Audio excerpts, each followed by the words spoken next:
Mike Radich here, and I'm now joined on the phone by CES MMA lightweight Luis Felix. Luis, how are you? I'm doing good, man. How's it going over there? It's going good. Thanks for asking.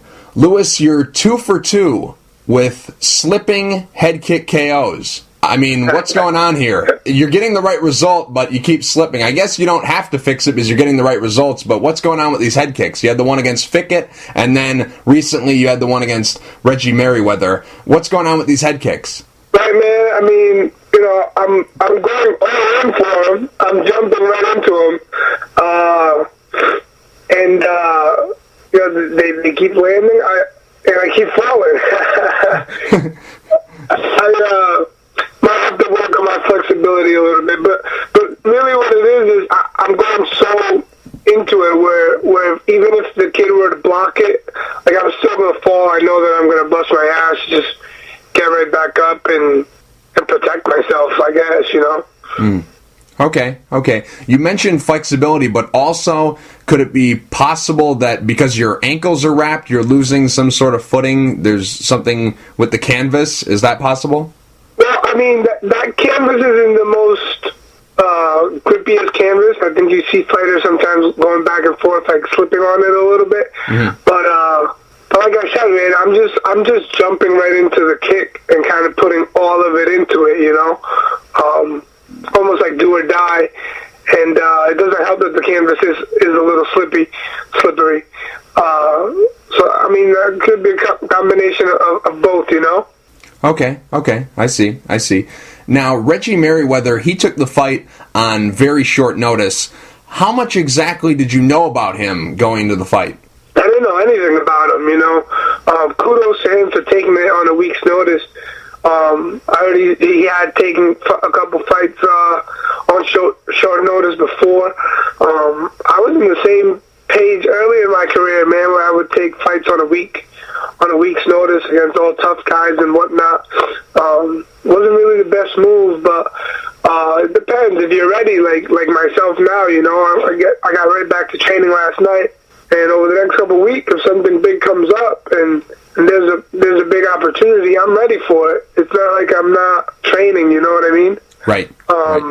So kudos to him for taking that fight. The kid that I was supposed to fight, Rich Petitioner, got hurt, and I know Pat Sullivan was on the phone with a bunch of people trying to get me an opponent, and Reggie stepped up. I didn't know much about him until I did watch some of his videos, and I noticed that he was more of a brawler than anything else. Like he would come in, and as soon as that bell rung and he touched gloves, he's ready to throw down. Mm-hmm. Now, with not knowing a whole lot about Merriweather going into the fight, I'm just curious, are you one of those guys who really doesn't care about their opponent? When you're going through a training camp, you just focus on yourself? Right. I mean, for me, the most important thing is being in shape and just feeling sharp with my stand-up and my wrestling cardio. Game plan, we don't really put a game plan in for opponents. We just kind of figure out like what their tendencies are and then how it's best to attack it. But that wouldn't really change an entire training camp for me, because I still want to implement what I do best during a fight, So the opponent change isn't a big deal for me, especially in this instance. But it hasn't happened a lot. In the history books, the fight will go down as a first-round TKO via head kick and punches at 4 minutes and 29 seconds. But it was a lot tougher fight than what the record books will show, right? Yeah, he always does where he throws the punches, and then when he gets close enough, he holds on to you. And when I first grabbed him and he put me on the cage, I kind of went for a throw. I didn't get it. It didn't feel right. He put me up against the cage, which we knew was going to happen. And I just felt him really, really tense, trying to use a lot of energy, trying to get me down, trying to hold me up against the cage. And I was just really comfortable where I was. I really wasn't spending any energy. I knew he couldn't take me down. I hit him with a few throws, and what really surprised me was I mounted him. Right. and he just exploded up. Right. And I was like, oh shit, all right. The kid's explosive. The kid's a strong kid. But as far as being when I was on the cage and he was holding me on the cage, that was kind of part of the whole plan of getting it down and working it into. If it got to the second round, I really wasn't spending much energy, so. Right. Trying to turn it up from the second round on, but him getting out from mount and from knee on belly, when I had him on knee on belly, he just rolled me through. That definitely wasn't planned. That was just all him being explosive and surprising me with that. Right. Now, with that being said, would you say that he's the strongest and most explosive guy that you've ever fought? Let me see. I mean, there's a long list of guys. Right. I wouldn't say strongest. I'd probably definitely say he's one of the more explosive guys that I fought. I mean, I couldn't really quite explain it. I saw the video once, and when I mounted him, it's like he was like triple jointed. One arm was like directly behind him. He kind of like neck bridged off the cage and just stood right up, and I was like, oh shit. So I mean, I don't think that's ever happened to me, or I've never really seen that happen, period. But strength-wise, it wasn't like he felt that strong. I just think he was just really explosive, like short bursts of explosions, and that's how that happened. So I'd say he's up there, for sure. Okay. Now, if you had to give yourself a letter grade for the performance back on Friday of last week, what letter grade would you give yourself? Probably a B. I know when I had him hurt, I just started throwing bombs, man. It's like I just get caught up in the moment, and I'm just like, uh-oh. And my punches were a little wide and stuff, where one of the 4 or 5 punches I threw was a straight. When I threw a left, I threw a nice, crisp, straight left, and then I ended up dropping him again. But the rest of my punches were kind of like, were all hooks and a little wide, where I could have kept it a little tighter. And just throwing combinations and like really put him out, but because I was throwing such big punches, I was just grazing him with those punches, and I couldn't believe he was still standing, man. That's a tough freaking dude, right there. Because I landed a few right hands and that left hand, and when I dropped him, he got back up, even though he didn't know where he was. Just on instinct, he was surviving, and I didn't put him out. So, man. Tough dude, to say the least, Right. Now, he was out on his feet when they stopped it. Were you disappointed that they ended it so quickly? Because it looked like you wanted to hit him some more. It looked like you were almost disappointed that they stopped it. No, I mean, it's for the safety of the fighters. Right. As much fun as it is to have somebody in front of you and you're about to put them to bed, right. Like, the kid's a good kid, man. If it was somebody who I, like, hated or had some bad blood with, I would have had a little issue with him maybe stopping it, but I'm glad he stopped it. There's no point of taking any more damage. It's like when you knock someone out and they're out cold completely, like, why hit them again? Like, the fight's over. We're all human beings at the end of the day. Like, I wasn't going to stop hitting him until the ref stopped me. Right. But because he stopped me, I wasn't upset at all. It was a justified stoppage, so I'm glad they did. Had it been someone like Julian Lane, please just let me finish it off, because I would have gladly put him to bed. So, it was all right. I was cool with it.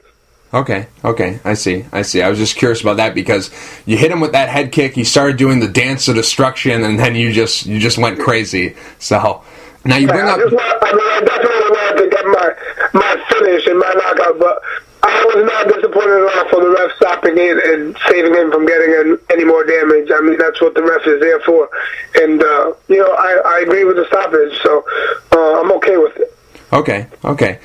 Now after the fight, Pat Miletich said something to you about how there was some guy who was like a fan of yours or a teammate of yours yelling. Do you have any idea who this guy was? Right, that's crazy. That should not. I mean, I don't know what the whole circumstance had. Somebody said something about the kid was yelling something about Julian Lane. He was sitting with some of my friends that were sitting up front that had a table. and they, a couple friends of mine from New York, and they're like, yo, Pat Mills was looking at us like he wanted to kill us, and we had nothing to do with it. Right. And I'm like, oh, man. So they were kind of like caught up in the middle of it, just by association. But whoever wants to say something or yell something at Pat Mills is just crazy, man. That dude is a class act, and that is the wrong dude to fucking be trying to send a message to. Yeah. That guy was either an escapee from a mental institution or just drunk. So yeah. Alcohol, man. We need to slow down with the alcohol at this place, man, because these guys are wild. Yeah. That's for sure. That's for sure. Now, you bring up Julian Lane. Obviously, you have a history with him. You fought him once before. I'm just curious, does the bad blood come from that fight, or does it start before that? It started before that, man. Just being disrespectful, just in general. You don't need to sell tickets. We're already going to have that place sold out. You don't need to come from Ohio over here and worry about selling tickets. That place is sold out already. He seemed like a cool kid, and then he goes and he just runs his mouth, man. He was kind of disrespectful. And then what took place after the fight, too, that just kind of added to it. So, it is what it is. I'm not a person that's like, I demand the rematch and stuff like that. It's going to happen. I'm going to keep winning. Whoever they put in front of me, I'm ready to fight. Like I feel the best that I've ever felt in my entire career, and I just keep improving. I feel like making strides month by month with the team that I have around me. With the George Riveros, my boxing coach, Mark Delagrati, the guys that I'm training with over at Triforce. I just feel like I keep getting better and better, man. I'm getting the right training, so. I got to win 3, 4, 5 fights before I get this title fight. I'm looking forward to it, and I'm gonna do it, and I'm gonna come after it, and hopefully get my ass in the UFC and make a statement, man. That's really what the goal is. So, just working hard, and today I get to be Irish a little bit, but then it's right back to work. Right. We'll get to that in just a minute. But so you don't think Julian Lane is next? Do you think you have to fight someone else to get that rematch? Yeah, I don't know. I'm not sure. I haven't met with the guys from CES yet. Whatever they tell me, I'm going to go and do. Obviously everybody around here in Rhode Island and New England wants to see that fight. Everybody's asking for it. But if it doesn't happen, it's not the end of the world, man. I'm ready to fight whoever it is. So we'll see, Mm-hmm. Okay. Now, you fought him back in August of last year.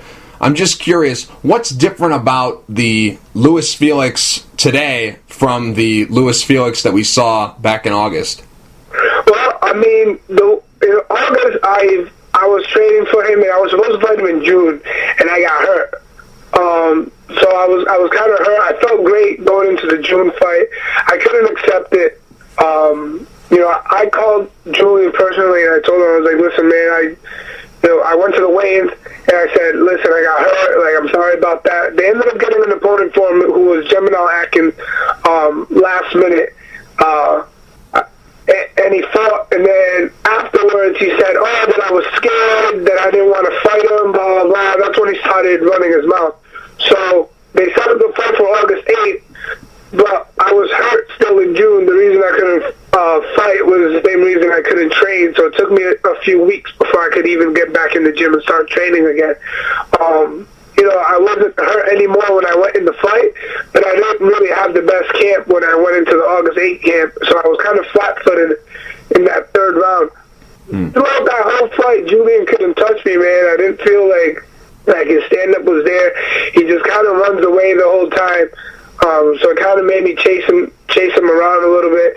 I didn't do a very good job of cutting off the cage and putting my combinations together. It wasn't a freaking the most exciting fight. It was kind of a slow pace, but he didn't touch me up until that point where he caught me and dropped me and then ended up choking me out. So I just feel like I come in this fight and I'm in shape against him and my skills are a little better. it's just going to be the same result as you had in the second and third round, just a continuation of it.